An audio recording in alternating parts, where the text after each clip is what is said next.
गर्मी की छुट्टियों में दादाजी के पास घूमने आया बालक उछलते कूदते दादाजी के पास पहुंचा और बड़े गर्व से बोला कि दादाजी, जब मैं बड़ा हो जाऊंगा तब मैं एक सफल आदमी बनूंगा। क्या आप सफल होने के कुछ उपाय बता सकते हैं? दादाजी हाँ में सर हिला दिया और बिना कुछ कहे लड़के का हाथ पकड़ा और उसे करीब की पौधशाला ले गए। वहां जाकर दादाजी ने दो छोटे छोटे पौधे खरीदे और घर वापस आ गए। वापस आकर उन्होंने एक पौधा घर के बाहर लगा दिया और दूसरा पौधा गमले में लगाकर घर के अंदर रख दिया। अब आपको क्या लगता है कि इन दोनों पौधों में से भविष्य में कौन सा पौधा अधिक सफल होगा? दादाजी ने लड़के से पूछा। लड़का कुछ समय तक सोचते रहा और फिर बोला, घर के अंदर वाला पौधा ज्यादा सफल होगा, क्योंकि वो हर एक खतरे से सुरक्षित है, जबकि बाहर वाले पौधे को तेज धूप, आंधी, पानी और जानवरों से भी खतरा है। दादाजी बोले, चलो देखते हैं आगे क्या होता है, और वह अखबार उठाकर पढ़ने लगे। दादाजी दोनों पौधों पर ज्यादा ध्यान देते रहे और समय बीतता गया।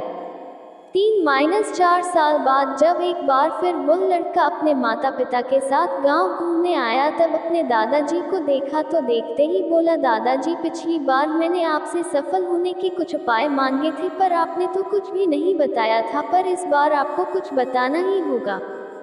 दादाजी मुस्कुराए और लड़के को उस जगह ले गए जहां उन्होंने गमले में पौधा लगाया था। अब वह पौधा एक पेड़ में बदल चुका था। लड़का बोला, देखा दादाजी, मैंने कहा था ना कि ये वाला पौधा ज्यादा सफल होगा। दादाजी ने बोला कि अरे, पहले बाहर वाले पौधे का हाल तो देख लो। और ये कहते हुए दादाजी लड़के को बाहर ले गए। बाहर एक विशाल पेड़ गर्व से खड़ा था। उसकी शाखाएं दूर तक फैली हुई थी और उसके छांव में खड़े राहगीर आराम से बातें कर रहे थे। अब दादाजी ने पूछा, बताओ कौन सा पौधा ज्यादा सफल हुआ? लड़का कुछ शर्माते हुए बोला, बाहर वाला। लेकिन ये कैसे संभव है? बाहर तो उसे ना जाने कितने खतरों का सामना करना पड़ा होगा। दादाजी मुस्कुराए और बोले, हाँ, बाहर वाले पौधे को बहुत सी चीजों से सामना करना पड़ा, लेकिन समस्या का सामना करने से अपने फायदे भी तो है। बाहर वाले पौधे के पास आज़ादी थी कि वह अपनी जड़ें जितनी चाहे उतनी फैला ले, अपनी शाखाओं से आसमान को छू ले। और तुम जिस आंधी तूफान से इस पेड़ के लिए मुसीबत समझते थे, उसी आंधी तूफान ने ही इस पेड़ की जड़ों को इतना मजबूत बना दिया है कि आज एक छोटा सा आंधी तूफान इस पेड़ का कुछ भी नहीं बिगाड़ सकता।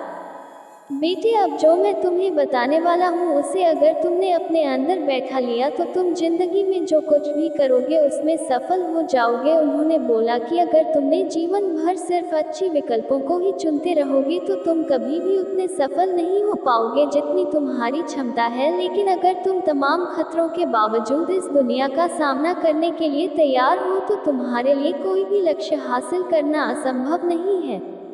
लड़के ने लंबी सांस ली और उस पेड़ की तरफ देखने लगा। वह दादाजी की बातों को समझ चुका था। आज उसे सफलता का एक बहुत बड़ा सबक मिल चुका था कि जीवन में हम जिन रुकावटों को हम जितना बड़ा शत्रु समझते हैं, वही हमें मजबूत और जीवन में बहुत ज्यादा सफल बनाती है।